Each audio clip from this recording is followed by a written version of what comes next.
les métiers manuels, là en l'occurrence on parle de boucherie, mais les métiers manuels ont toujours eu tendance à donner cette image de la personne qui n'était pas très cultivée, qui parlait pas beaucoup, qui n'avait pas trop été à l'école, parce que ben tout simplement parce qu'avant, effectivement, ceux qui partaient dans les métiers manuels, ils partaient en apprentissage à l'âge de 15 ans, donc ils quittaient le cursus scolaire assez rapidement.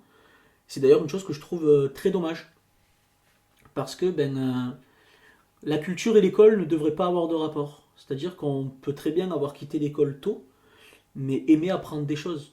Enfin, je veux dire, là, je découvre le métier de boucher parce que je suis actuellement en apprentissage. Et franchement, enfin, il faut quand même en avoir dans la tête. Il y a quand même énormément de choses à retenir. Et effectivement, c'est sur un domaine particulier, tout comme un mécano va savoir vous dire où est le carburateur, où est la courroie de distribution, où est voilà, enfin, le liquide de refroidissement, toutes ces choses-là. Donc il faut quand même avoir une tête. La seule différence, c'est qu'on l'utilise d'une autre manière. Voilà. Moi, j'ai l'avantage d'avoir eu l'occasion de pouvoir remplir ma tête avec d'autres choses avant et de pouvoir la remplir avec d'autres choses maintenant.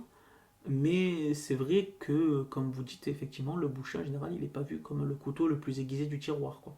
Voilà. Chose qui est dommage parce que il ne devrait pas en fait y avoir de comparaison ou de rapprochement entre le métier que vous faites et ce que vous êtes. Voilà. Je travaille dans cet emploi, oui, donc je suis boucher parce que je travaille en boucherie, mais ma vie entière, c'est pas la boucherie. Je fais des choses en dehors. Je lis, je regarde la télévision, je parle avec des gens. Et c'est le cas pour tout le monde. Tout comme un docteur peut très bien être médecin, mais ne pas avoir beaucoup de sujets de conversation. Voilà. Il y a des personnes qui ont fait des études qui, en dehors de leur domaine de prédilection, vous pouvez les lancer sur des sujets, ils n'auront rien à vous dire, quoi.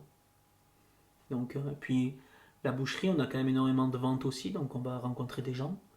Et les rencontres, c'est le savoir. Et le savoir, eh ben, c'est ce qui vous remplit la tête.